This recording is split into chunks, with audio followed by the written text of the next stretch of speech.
o preço da energia, os impostos, né?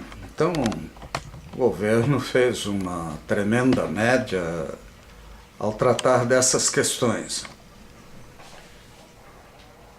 Agora, acima de tudo, é importante que a gente pondere a questão da redução das tarifas. Vi há alguns anos uma palestra de um deputado federal, o deputado do PSDB, atual secretário, acho que da Fazenda do Estado do Paraná, Hawley, onde ele tinha uma proposta de reforma fiscal que levaria a uma tremenda simplificação da máquina de arrecadação de impostos, o que atormenta todo brasileiro no início do ano, imposto de renda, o pequeno empresário, tudo isso poderia desaparecer e a Receita Federal, em vez de se dedicar a cuidar de quanto eu e você ganham, ver com mais atenção o que grandes empresas faturam, como isso acontece, e aí sim aplicar o rigor da fiscalização e dos impostos.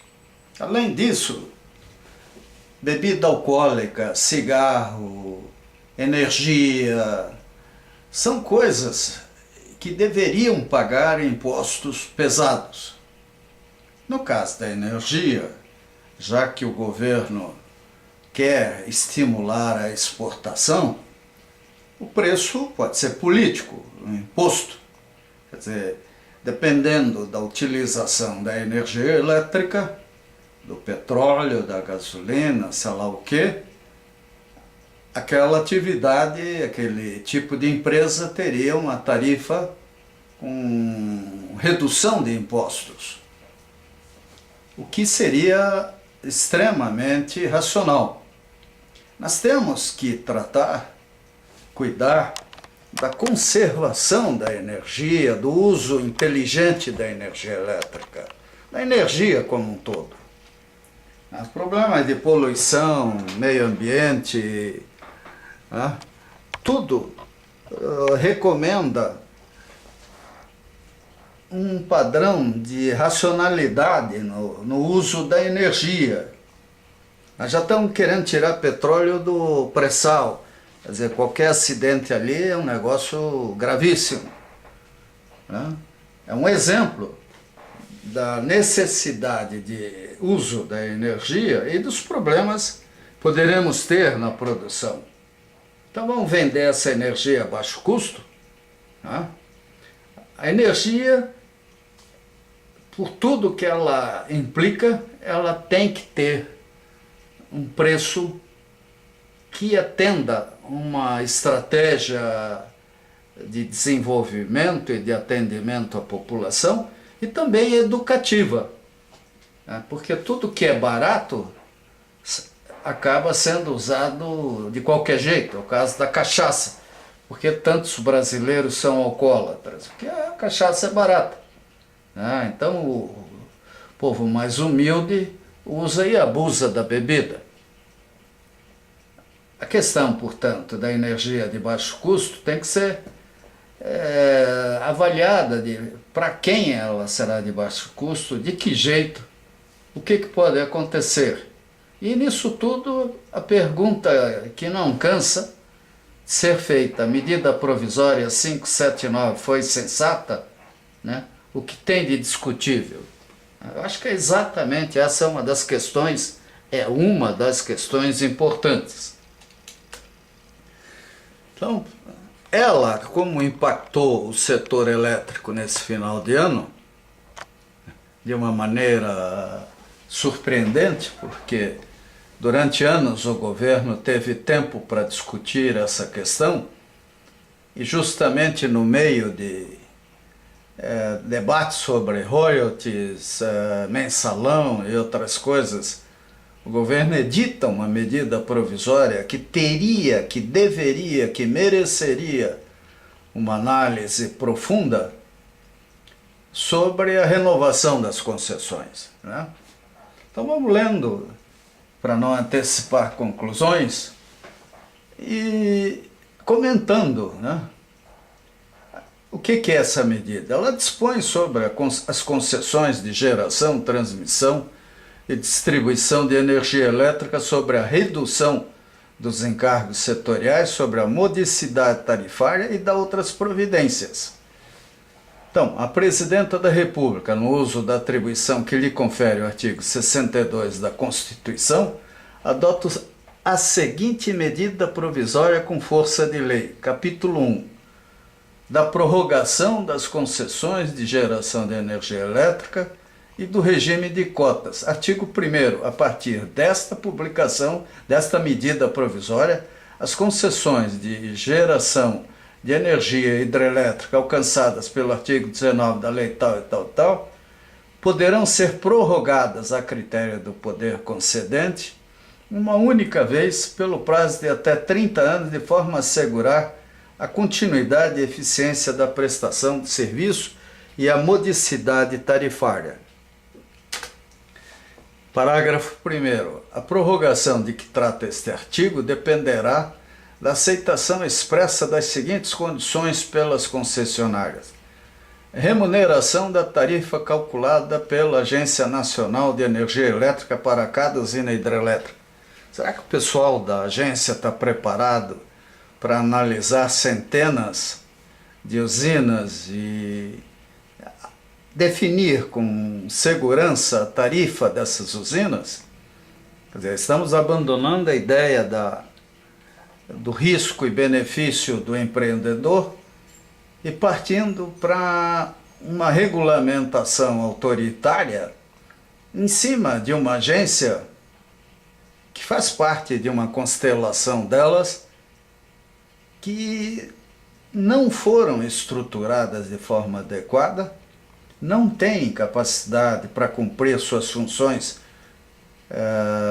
de fiscalização com segurança, e até por terem elaborado concursos para preenchimento de vagas recentemente, carecem de maturidade, de tempo e de formação para chegar numa usina e dizer qual que deve ser o custo dela. Uma usina hidrelétrica não é um automóvel, não se compra em prateleira.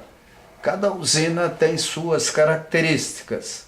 Então a remuneração calculada pela agência, pela ANEEL, ela em alguns casos será excessiva e em outros poderá ser impossível. 2. A alocação de cotas de garantia física de energia e de potência da usina hidrelétrica às concessionárias de serviço público de distribuição de energia elétrica do sistema interligado, sim, a ser definida pela ANEEL conforme o regulamento do poder concedente. O poder concedente vai ter que fazer o regulamento, vai ter que fazer as fichas, vai ter que fazer uma montoeira de papéis, procedimentos, de normas, para talvez no ano que vem ou até o final desse ano poder, pelo menos do ponto de vista formal, cumprir suas obrigações. Terceiro, a submissão aos padrões de qualidade dos serviços fixados pela ANEEL. Pelo jeito, a ANEEL não está preparada para isso. Padrão de qualidade de usina, confiabilidade, tempo de entrada, parada, MTBF, MTTF e uma série de coisas não são simples. Tá? E essas usinas antigas, principalmente, elas têm projeto superado, tem problema de assoreamento, poderão ter problemas nas barragens, que só serão vistos se escafandristas descerem lá para olhar com cuidado, e formação de equipes de manutenção, instrumentação de trabalho, ver se a empresa de fato está sendo bem gerenciada tecnicamente ou se ela simplesmente tem tido sorte de não criar um grande acidente. Então isso a ANEEL vai ter que ver. Parágrafo 2º. A distribuição das cotas de que trata o inciso 2 do parágrafo 1º e sua respectiva remuneração obedecerão a critérios previstos em regulamento, devendo buscar o equilíbrio na redução das tarifas das concessionárias de distribuição do SIM. Tudo isso é muito bonito. Difícil vai ser, dentro de mais uma burocracia colossal, chegar a esse ponto. Nós brasileiros já estamos calejados com relação a essas fantasias. Parágrafo 3º. As cotas de que trata o inciso 2 do parágrafo 1º serão revisadas periodicamente e a respectiva alocação às concessionárias de distribuição será formalizada mediante a celebração de contratos conforme regulamento do poder concedente, ou regulamento Mandrake. Parágrafo 2º. A distribuição das cotas de que trata o inciso 2 do parágrafo 1º e sua respectiva remuneração obedecerão a critérios previstos em regulamento, devendo buscar o equilíbrio na redução das tarifas das concessionárias de distribuição do Sistema Interligado Nacional. Parágrafo 3º. As cotas de que trata o inciso 2 do parágrafo 1º serão revisadas periodicamente e a respectiva alocação às concessionárias de distribuição será formalizada mediante a celebração de contratos conforme regulamento poder concedente. Parágrafo 4º. Os contratos de concessão e de cotas definirão as responsabilidades das partes e a alocação dos riscos decorrentes de sua atividade. Bem, ou seja, por medida provisória, o setor mergulhou de novo nesse espaço obscuro da insegurança, da dúvida, sem necessidade, porque isso tudo o governo sabia que tinha que resolver há muito tempo e optou por agir dessa maneira. Quer dizer, é algo triste, lamentável.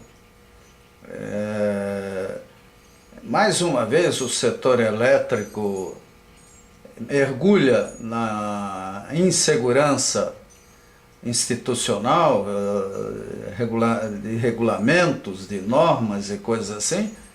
E como é que ficam os investidores? Tudo bem, se o governo federal se dispuser a investir e desprezar a iniciativa privada, tudo bem, tem dinheiro para isso. Segundo lugar, se a iniciativa privada aceitar, é lógico que o coeficiente, vamos dizer, as margens de dúvida vão se refletir no sobrepreço de suas propostas. Só um empreendedor maluco ou telecomandado pelo governo, no é o caso das fundações das estatais federais, assumirão riscos que um cidadão lúcido não aceitaria, porque o quadro e o comportamento, que é pior de tudo, do governo, é tenebroso. Vamos até arriscar dizer o seguinte: enquanto vivermos sob medidas provisórias, o Brasil não será um país de leis, não será um país estável, né? excesso de concentração de atribuições na União. Atribuições que deveriam ser dos estados e até dos municípios. Governos que administram o país nem sempre de forma lúcida, cercado por uma corte, uma Versalhes do século XIX, que está lá para aplaudir o humor e as inspirações divinas do chefe de plantão. Isso faz do Brasil um país confuso. Eu imagino como grupos estrangeiros de países mais sérios devem olhar o Brasil, um país que parece que não se encontra, que vive dando guinadas. O país é um grande transatlântico. E um grande transatlântico não pode fazer uma guinada de 90 graus em 50 metros, a menos que ele esteja sendo rebocado, e mesmo assim é bem provável que um rebocador só não seja suficiente.